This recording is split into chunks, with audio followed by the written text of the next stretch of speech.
Hola, buenas tardes. Bienvenidos otra vez a loqueleemos.com, el podcast. El día de hoy quiero compartirles un libro muy especial que leí hace un par de años y que creo que vale la pena retomar y releer. Se llama El huerto de una holgazana, confesiones de una aprendiz, de Pía Pera. Como es costumbre, lo que voy a hacer es leer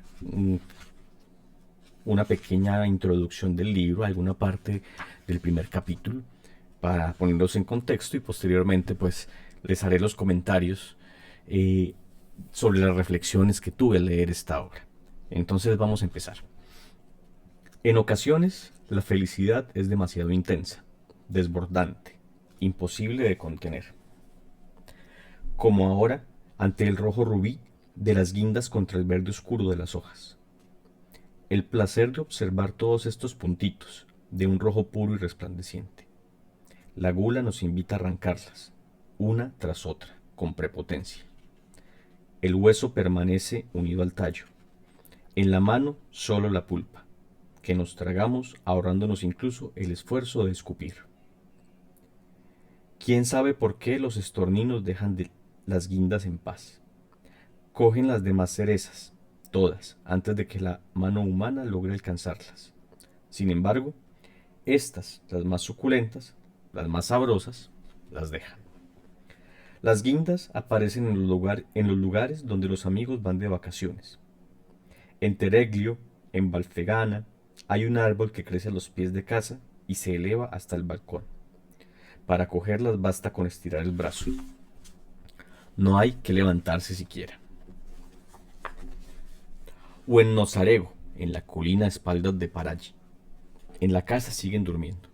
A los demás también les he hablado de este árbol maravilloso, de frutos suculentos al alcance de la mano. Pero ninguno ha tenido ganas de bajar un poco hasta el final del campo. Reina un silencio límpido, como el trino esporádico de los pájaros. La hierba está seca, pero aún fresca. El aire es una caricia. Rojo puro contra verde oscuro aterciopelado. Por la garganta desciende un líquido ligeramente amargo, a veces casi ardiente. Arranco unas cerezas a puñados, una tras otras, quién sabe cuándo pararé. Es una delicia ser invitada en casas ajenas y no hacer nada de nada. Si además es época de guindas, la felicidad es redonda. También he sembrado guindos en mi finca. Aún no me llegan ni por la rodilla. Tienen casi 3 años. Pero al principio su desarrollo es lento. Solo a partir de cierto punto el crecimiento se vuelve impetuoso y casi da la impresión de que el árbol se ha levantado de golpe. Dentro de unos años disfrutaré del placer de las guindas en casa, pero será distinto, porque allí siempre hay algo que hacer, algo que me distrae. En cambio, aquí, como invitada, no tengo cometidos de ningún tipo y cuando devoro guindas y punto. Que en casa siempre haya tantas cosas que hacer es un auténtico escándalo. A fin de cuentas, cuando decidí encargarme de una finca abandonada me inspiré en la agricultura de la no acción de Masanabo Fukuoka, vetusto japonés de la cálida y húmeda isla de Shikoku. Había leído La revolución de una brizna de paja, un libro casi del todo inútil para quien cultiva su huerto en nuestro clima mediterráneo. Lo que ocurre es que, al principio, me era imposible saberlo. Me dejé cautivar leyendo la historia de este señor, de aspecto muy elegante, por lo demás, que un buen día tuvo una de esas iluminaciones que acostumbramos a calificar de zen. En el mundo no hay nada en absoluto y él no entiende nada. Todas las nociones con las que había comulgado hasta entonces le parecieron de repente artificios vacíos. Mi espíritu se volvió ligero y transparente.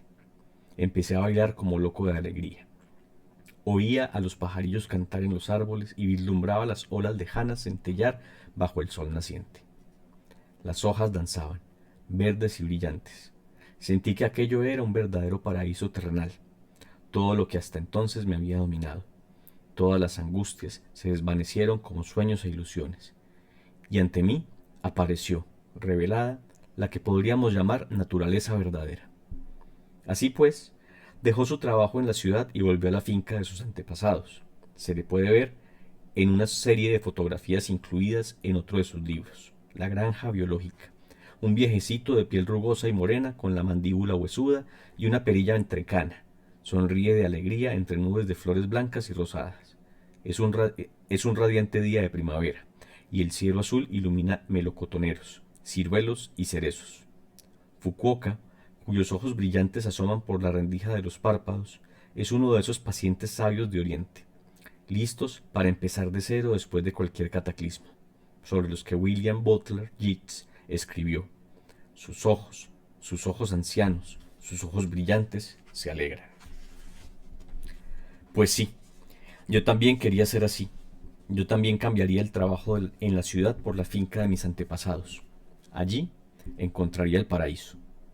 Paraíso en la tierra, paraíso terrenal. Ya no recuerdo dónde, pero Kafka escribió que no habría que preguntarse por qué el ser humano perdió el paraíso terrenal, sino por qué no hace nada para regresar. A él, ciudadano de Praga, quizás se le escapó que todo el que vuelve al campo, todo el que quiere un jardín, está empujado por ese deseo, el de un regreso al Edén. Por suerte, como Fukuoka, también yo tenía una finca a la que regresar, en las faldas del Monte Pisano, una zona geológicamente ajena al resto de Italia.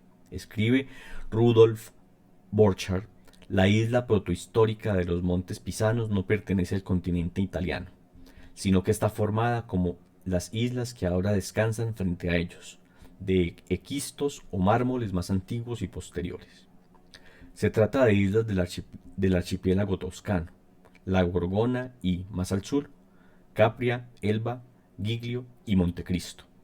Cuando se detuvo en la ladera occidental de los Montes Pisanos, Percy Bysshe Shelley se sintió inmerso en una luz griega. No en vano, como siempre ha apuntado Borchardt sobre el paisaje de los Montes Pisanos, en la costa occidental italiana se repite la fase pelágica de la costa oriental griega. De este pedazo de la Grecia italiana veo desde la casa la ladera del Monte Pena y las faldas del Cotrosi.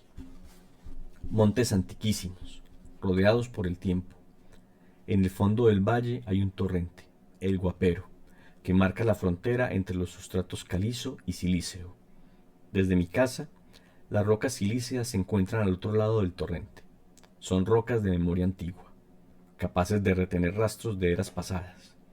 Un minúsculo helecho del Paleozoico, la ofioglosa o lengua de serpiente, y las turberas de Esfagno, recuerdo de la glaciación de hace 13.500 años. Las colinas silíceas están cubiertas de pinares completamente artificiales. Antes crecía el castaño, que también plantó el ser humano. El bosque autóctono, en cambio, estaba formado por robles pubescentes y rebollos, y por laureles silvestres. Un vestigio del bosque de laurisilva que caracteriza las zonas tropicales de India y de África, y que se remonta a la época, hace millones de años, en que el clima aquí era húmedo y cálido. El sustrato geológico, y por tanto la flora, son totalmente distintos en la vértice donde se encuentran mis 5 tierras de suelo arcilloso, a los pies del Monte Pena, y de otras colinas calizas. Estas laderas son más áridas e inclementes para la vegetación. La agrietada caliza no retiene el agua. Aquí se encuentran muchas orquídeas típicas de las regiones cálidas, pequeñas flores rosas parecidas a los lirios, y también el lirio enano, la siempreviva olorosa, la Smilax áspera o zarzaparrilla, conocida como arrancacalzones, con la fragancia de sus flores en julio, el lentisco, el madroño, el majuelo y el ciprés. Vivo en esta finca desde hace un tiempo. He reestructurado la casa colonial para adaptarla a mi forma de vida. La bodega se ha convertido en sala de estar, el almacén en cocina y el enil en mi estudio. He restaurado el horno y lo enciendo de vez en cuando para preparar pizzas, panes, pasteles de verdura y asados. El terreno que rodeaba la casa no tenía casi nada de la finca original. Antes de mi llegada se habían vendido varias tierras, habían arrancado el viñedo y habían abatido el gran nogal. Mi idea era plantar árboles antes de venirme aquí a vivir. Los árboles son lentos, quería ganar tiempo. Pero quizá fue un error. Ahora plantaría árboles, sí, pero ante todo frutales. La cuestión es que llegué a esta finca empujada por una fascinación confusa. Quería venir, pero no sabía muy bien para qué. Se me encogía el corazón al verla deteriorarse. Sin embargo, no había caído en la cuenta de que la casa, y sobre todo la tierra, transformarían mi vida y decidirían por mí. Me alejarían poco a poco de la ciudad. Al principio, la certeza de no tener la más mínima experiencia en jardinería me bloqueaba. No sabía nada de estilos ni de cultivos en general. Necesitaba que me lo explicaran todo. La mera idea de plantar algo me aterrorizaba. ¿Sabría hacerlo bien? ¿En el lugar exacto? ¿Y las distancias? Necesitaba consejo hasta para las cuestiones más elementales. Pero sí estaba segura de algo. No quería un jardín que necesitara riegos continuos. Quería que fuese capaz de prescindir del agua, como quien dice. Nada de césped al estilo inglés. Y en las borduras, plantas que se volvieran autosuficientes con el paso del tiempo. Lavanda, euforbia, cipresillo, romero, salvia, artemisa, cineria, jara, valeriana silvestre. Además de toda una serie de gramíneas y plantas ornamentales. Y la distancia al plantar directamente en el suelo. Vino un amigo, Paul, a colocar las plántulas por mí, y me explicó que el primer año la bordura se vería muy pelada, pero que las zonas vacías acabarían llenándose. Hasta entonces tendría faena de sobra arrancando las malas hierbas que colonizarían las partes del terreno descubierto. Ahora me cuesta creer que hace apenas unos años era tan sumamente analfabeta, pero es la verdad. Mi única experiencia de jardinería eran las macetas en los alféizares o en las terrazas de las casas de ciudad. La tierra abierta se presentaba ante mí como una gran incógnita.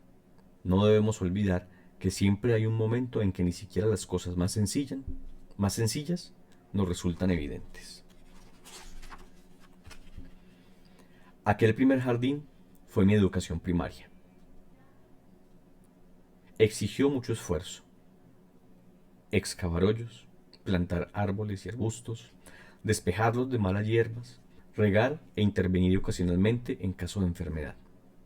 Una vez finalizado el acondicionamiento básico, el cansancio fue remitiendo y las tareas de mantenimiento se volvieron esporádicas. Entre otras cosas, porque renunciar a un orden perfecto no me costó nada. Me parece más que gratificante esa sensación característica de los jardines un tanto descuidados.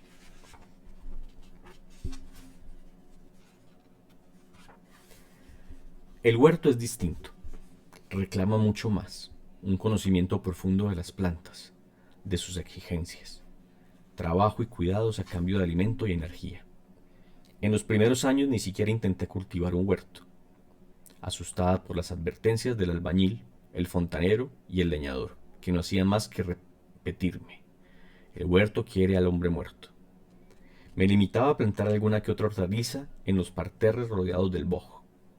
Estas hortalizas, pocas y en un espacio reducido, me dieron muchas satisfacciones. Los problemas empezaron cuando quise un huerto que me abasteciera todo el año y que diseñé como un complemento del jardín. Lo atravesaban dos senderos que se cruzaban, formando 4 parcelas separadas.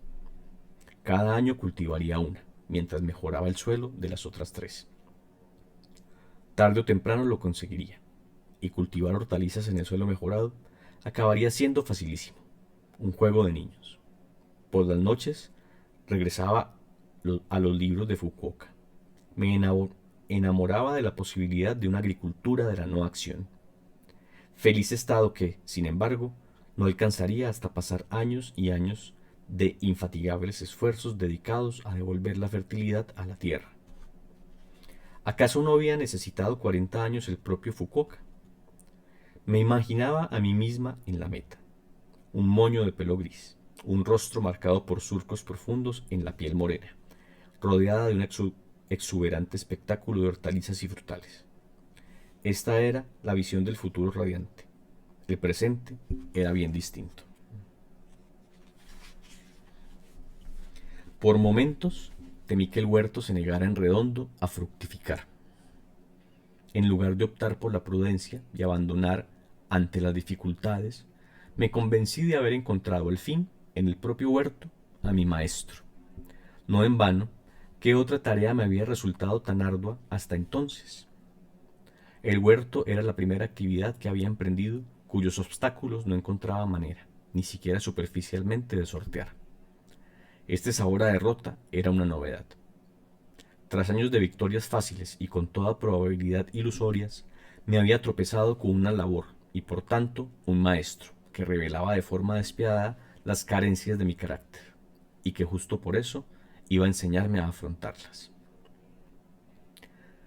No sé dónde nace el impulso obstinado que me lleva al huerto y al jardín, o mejor dicho, al huerto jardín, puesto que conforman una unidad para mí. Todo empezó mucho antes de que me enamorara de Fukuoka, radiante en su rincón del paraíso terrenal. Aún era una niña confinada en un apartamento de ciudad y ya sentía el intenso deseo de poseer 4 metros cuadrados de tierra, exclusivamente míos, para cultivar mis plantas, para trazar una frontera inviolable, hasta que mi familia, abuelos, padres, tíos, todos mis parientes, decidió mudarse a una gran casa de campo rodeada por un bosquecillo de encinas y de tilos, con 2 fincas anejas. Los 4 metros cuadrados se convirtieron en otras tantas hectáreas. Aturdida por todo aquel espacio, vagaba entre los árboles, los visitaba uno por uno. Por aquel entonces se produjo también mi primer contacto con el huerto, y a decir verdad, no fue de los más gratos. Mi padre había decidido cultivar hortalizas. No aguantó mucho. Sin embargo, pasó unos meses empecinado con una parcela de tierra detrás de la casa, al lado de una vieja cisterna rodeada por una tapia baja, cubierta con lastras de terracota, no muy lejos del antiguo gallinero. Cosechó un campo entero de lechugas que no pudimos acabarnos. Un día, antes de la mudanza, lo acompañé y caí en una trampa, un paquete de cigarrillos con su envoltura de celofán intacta que con 11 años quería hacer mis primeros pinitos como fumadora, abrí con intención de robar. Encendí el primer cigarrillo por el filtro y lo estropeé. Me tocaba robar otro. Me escondí a fumar entre las hileras de la vid. A las pocas caladas oí una voz tronante que recordaba a la de Dios Padre cuando en el jardín del Edén llamó a Adán escondido. Pía, Pía, ¿dónde estás? Me habían pillado. Recuerdo mi cabeza atrapada por el brazo paterno. Mientras me tenía en esa posición, me miró con ojos burlones. Has robado tabaco. Has fumado. Era inútil negarlo. No le diré nada a mamá, con una condición: que me ayudes en el huerto los próximos 7 años. Aquel fue el pacto. Acepté. Aunque no recuerdo bien qué me tocó hacer, conservo una foto mía con una guadaña. A este recuerdo le sigue el del momento en que, cansada de la esclavitud, me rebelé y le dije a mi padre que me delatase ante mamá si quería, que me daba completamente igual, pero que yo al huerto no volvía a pisarlo. Así concluyó todo mi interés por la vida en el campo, hasta muchos años después. Entonces, una de las 2 casas coloniales quedó abandonada. Empezaron a aparecer goteras en el techo, en las paredes se veían las primeras grietas por culpa de las filtraciones, y los campos se silvestraban. En aquel estado, la casa ya no era tan bonita. Con todo, me consternaba la idea de dejarla morir. Empecé a ocuparme de ella como una vía de escape de la ciudad. Poco a poco recobró su esplendor. Había descubierto que las tierras eran para mí un enorme lienzo en el que pintar, un cuadro que no terminaría hasta el día de mi muerte. Se me hacía imposible justificar el testarudo deseo de pintar en ese lienzo, en detrimento de cualquier otra actividad, pero era lo que sentía. La finca ejercía sobre mí una atracción que no podía explicar. Y bueno, esta es una parte de el primer capítulo del libro, El huerto de una holgazana, Confesiones de un aprendiz de Pía Pera. Y quiero en estos momentos leerles pues la experiencia que tuve con el libro. Fue lo que escribí hace un par de años cuando logré la lectura. Y bueno, dice lo siguiente. Nunca había leído un libro como este y categorizarlo es un poco difícil. Puede entenderse como un diario de jardinería o, si se quiere, como una autobiografía, algo ficcionada, de los días que ha pasado la autora en medio de un huerto y un jardín. También puede entenderse como manual de horticultura y jardinería. En fin, si bien no importa la clasificación o género de este libro, lo que es un hecho es que está configurado como una obra sensible a la vida de las plantas y las virtudes del suelo, así como a la búsqueda del autoconocimiento que pretende una pausa del mundo. El sueño final de muchos de nosotros es retirarnos de nuestras labores y compromisos para terminar nuestras vidas viviendo apaciblemente, cuidando las flores de nuestro jardín o los tomates y calabazas de nuestro huerto. Una de las cosas que hacen interesante este libro es también una contradicción. En el huerto de una holgazana, Pía Pera expone que su objetivo es hacer el menor esfuerzo, basándose en diversos autores que proponen el dejar ser la tierra y a las plantas. Su referencia principal es un japonés llamado Masanobu Fukuoka, quien plantea el huerto como un modo de vida zen y propone la no intervención, o en otras palabras, intervenir lo menor posible en el devenir de lo cultivado. Pía, autora y jardinera, aprende en el día a día lecciones de cultivo y de vida. Pero después de leer todo lo que hace, creo justamente que la contradicción está en poner la palabra holgazana en el título de este libro, puesto que, por más que lo intente, es mucho lo que tiene que hacer la autora jardinera para construir su remanso verde. Es así que el libro termina siendo poético y hasta filosófico. Una lectura que me pareció lenta pero nunca aburrida, y que página tras página me incitó a una lectura consciente. Lo que más me ha gustado de este libro es que me ha hecho reflexionar en mis actividades diarias, un huerto personal, metafóricamente hablando, en el que trabajo con constancia, pero que algunas veces debo dejar ser, soltarlo para que él mismo se desarrolle. Invito a leer este libro por su diferencia con tantas otras lecturas posibles, pero sobre todo por el mundo de interpretaciones que podemos darle para nuestro interés personal. Este libro fue una lectura que nos enviaron los amigos de bookish.es y como siempre pues muy atinados. Entonces bueno, este ha sido la introducción al huerto de una holgazana de Pía Pera. Espero haya sido de su interés lo que han escuchado y espero que nos veamos o nos escuchemos en una próxima lectura. Gracias por estar ahí, gracias por escuchar, gracias por seguirme. Hasta la próxima.